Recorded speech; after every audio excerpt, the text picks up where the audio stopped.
Aurélie, nous sommes toujours avec vous. Vous nous expliquez avoir fait ce grand plongeon dans l'inconnu après avoir enchaîné quatre emplois, mais que voilà, vous ne sentiez pas en adéquation avec ce que vous désiriez. Ce plongeon dans l'inconnu, d'abord, est-ce qu'il vous a effrayé? Et ensuite, quelle a été la réaction de vos proches qui, jusqu'à maintenant, bon, on a compris que c'était une certaine pression familiale? Évidemment, oui, ça m'a effrayée. J'avais peur, mais je sentais. En fait, j'avais décidé d'écouter mon instinct, et mon instinct, lui, il me disait de partir. D'y aller, ouais. Il me disait de suivre cet inconnu, en fait, et de pas prévoir, de pas avoir de plan. Parce qu'en fait, si j'avais eu un plan, et si je m'étais fixé des objectifs clairs, tout ça, je serais jamais arrivée là où je suis arrivée. Donc c'était ça. Et en fait, c'est ça qui faisait le plus peur à mes proches. Ce qui fait que, en fait, on s'est mis à parler un peu moins pendant un temps. Ouais. C'était un temps, et puis après, on s'est retrouvés.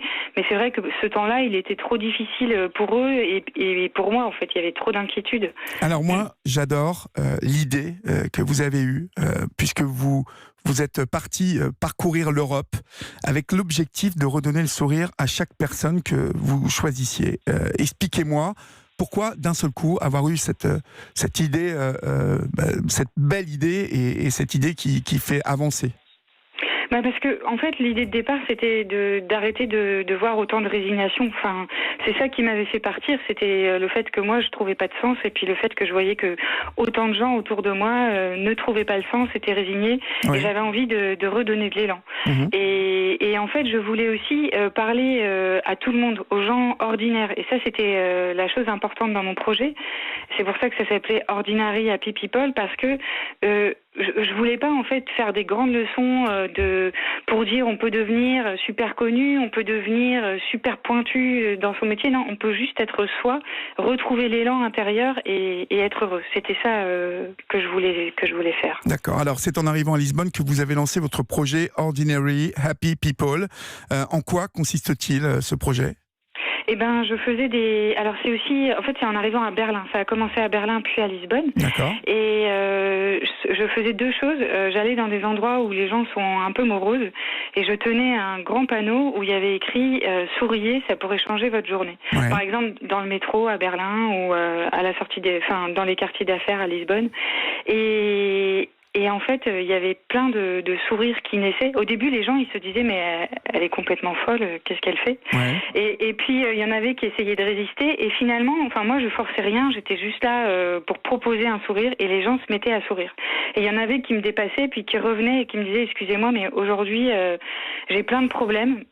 Ils n'ont pas disparu, mais je vais les aborder autrement grâce à votre panneau. Oui. Donc ça, c'était une première chose. Et l'autre chose, je faisais des portraits, en fait, de gens que je croisais dans la rue, dont il se dégageait une joie.